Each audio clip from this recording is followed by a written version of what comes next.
Shri Ganeshaya Namaha.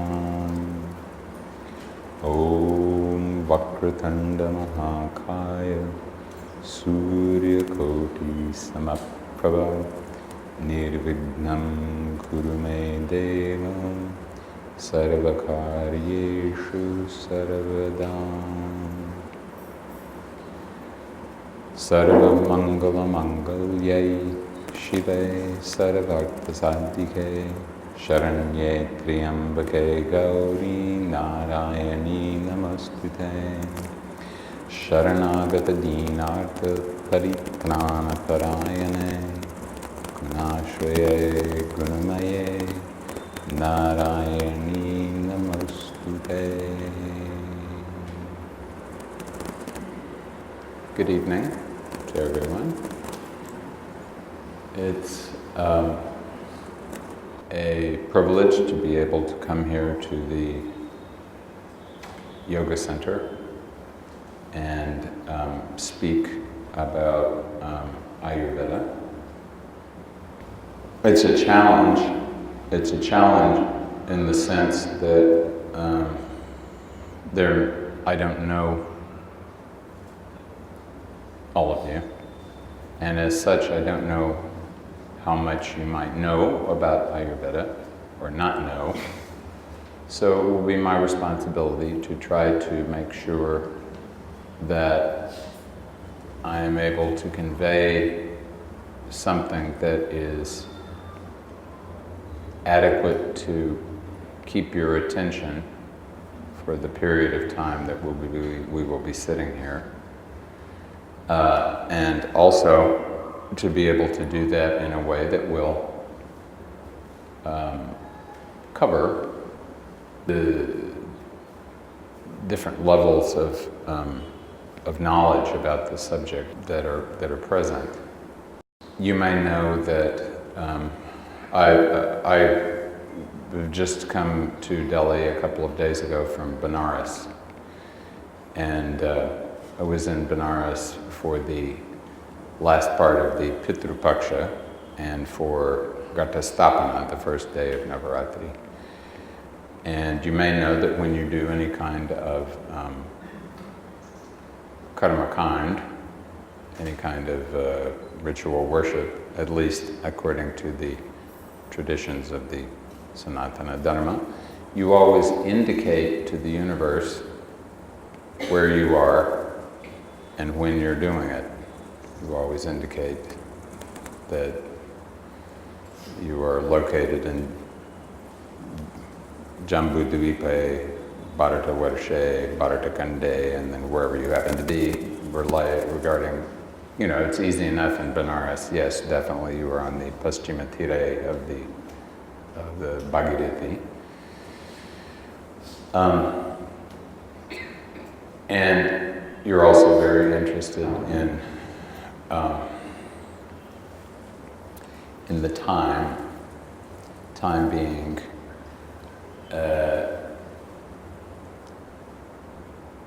defined in a number of different ways, but usually in the context of the various vidyas that are present here in the world of classical Indian knowledge. In particular, the Tithi. Today is Chaturthi, and it is the Chaturthi of the Ashwin Navaratri. And of course it is Saturday. So some of you who are students of Jyotish may know that when Chaturthi falls on a Saturday, that is a particularly good thing. It becomes a Siddha Tithi. So we can be happy about that. Happier than we are that the moon is still Neech. We're not as happy about that. We always, however, try to find ways to be as happy as possible. And we know that since Shani Maharaj is in Vrishchika and we know that the moon is Nietzsche in Vrishchika. We also know that the moon and Shani are currently cohabiting. They've moved in with one another. Happily, the moon is not going to remain with Shani for very long. The moon will move on and visit all the other bhavas. Modern life is in many ways characterized by the effect of Shani on the moon. The moon, as you know, is very happy when it is large, prominent, and shining. The moon is not happy when it is dwindled. The moon is not happy when it is conjoined with a hard, astringent, dry, depressing, debilitating, ominous planet like Saturn, because it sucks up all of the rasa. And if you're alive, and if you're a human being, you're always looking for adequate juice in your life. That's what Ayurveda is all about, trying to facilitate your ability to get juiciness in your life, and to get it in such a way that it is digestible and also sustainable, and also not only will end up nourishing you, but hopefully the people around you and your family members and so on, because we're all part of not only our individual organisms, but of the big organism that is made up of the entire biosphere that we're living in and are part of. So, and I am not going to say anything more about the fact that everything I'm going to say this evening is all my opinion, other than to say that everything I'm going to say is all my opinion. Because it is. I've had great advantages. I've been able to actually survive attending the Ayurvedic college for 6 years. And I think the worst part were the katmals. 40 years ago, there were katmals everywhere in Hindustan. And in this way, I'm a strong proponent of poison. Because I'm very happy to notice that I can't remember honestly, I should touch something wooden, when I last saw a katmal in Hindustan. I'm very pleased because in the past they were everywhere. And they were tedious. And because it was an everyday thing. So, from the perspective of Raktadana, and I'm saying this, of course, because we are currently in the Navaratri, and we know that many of the Devis are very fond of drinking blood. And I assume that some of you are, if you have not read the Durga Saptashati, you're at least familiar with it. And there was that famous demon known as Raktabija, all of whose blood had to be sucked up by Kali so that he could not create any more asuras. So there were times that I felt that perhaps that was what was happening to me. That hopefully it was my asuric nature that was being removed rather than, in any event. Have any of you actually read the Durga the Devi Mahatmya, the Chandi part? And those of you who have read it know that there is some stuff at the front, a framing story, a couple of framing stories, and there's some stuff at the back explaining what happened afterwards. But there are three main stories, three main kathas in the text. And the details of these kathas are less important at the moment, except to some extent the middle one, since we are in the middle portion, the middle 3 days, and because the middle one is all about the death of the asura Mahisha. Mahisha, as you probably know, means bans, means buffalo. And buffaloes, I respect them. They provide milk. I've drunk a lot of buffalo milk in my life. But they're not well known as being intellectually superior animals. In fact, they are much better known as being embodiments of tamas. And embodiment of tamas is a very important thing to consider, particularly in general as any human being. All human beings are being disturbed by tamas. Is there anyone who does not know that word, tamas? Interesting that though perhaps you are not students of Ayurveda or yoga or whatever, you know the word tamas. Because it's part of the language, it's part of the culture.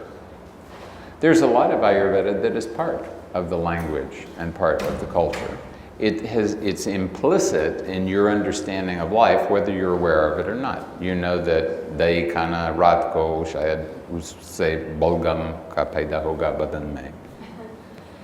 You know that, there are various other things that you should eat at a certain time and should not do at another time. All of these, or not all, but many of these things have come from an understanding of what is the optimal way to interact with the environment so that you will maintain a general homeostasis. And that brings us to the first of our Sanskrit words up here, the word hita.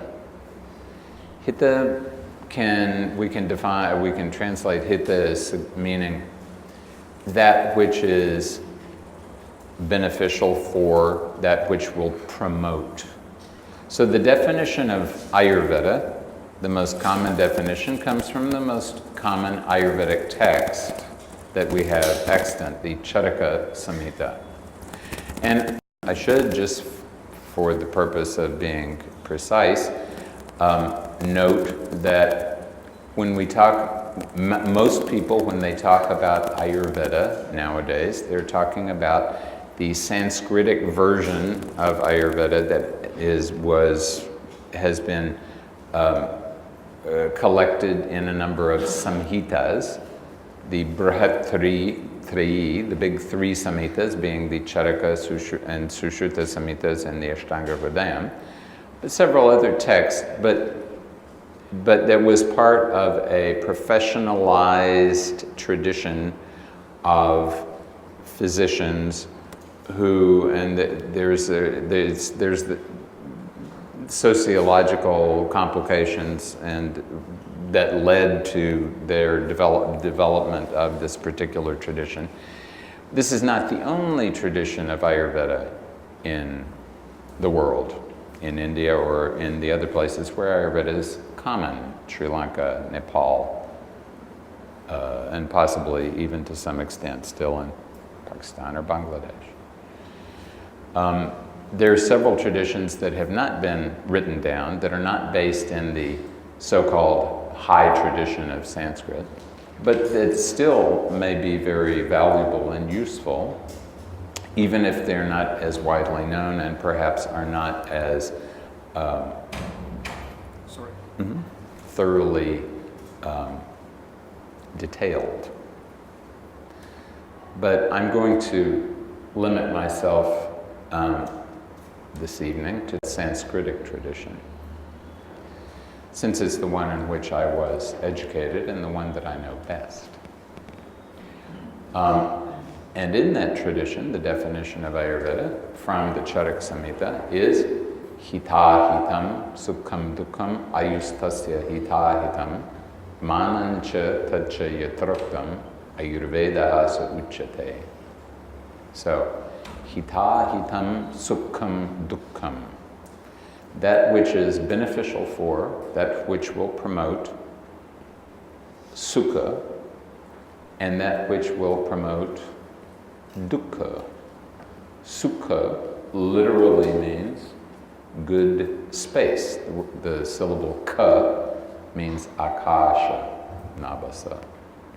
So the word akasha means space. And it means really that sort of space that has materiality to it. what they call in quantum mechanics the vacuum energy or the quantum field. The fabric of space is what Akasha is. And when all of the different spaces in your life are relatively well established and balanced and harmonious, then you can say that you have sukha. Sukha is always a relative thing. Lord Buddha made it a point of saying, in fact, that sarvam dukkham, not that everything is misery, because that would be a miserable way to live if everything was always miserable. What he meant was that everything was ultimately not satisfying because you can't remain in a state of sukha all the time.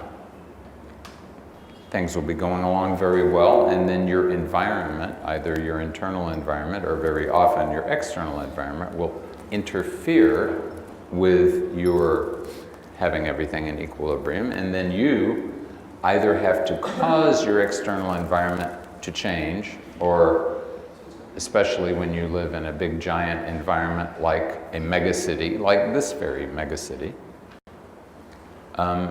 usually it will be you who has to change, because you trying to change the environment of 20 million people is not going to happen.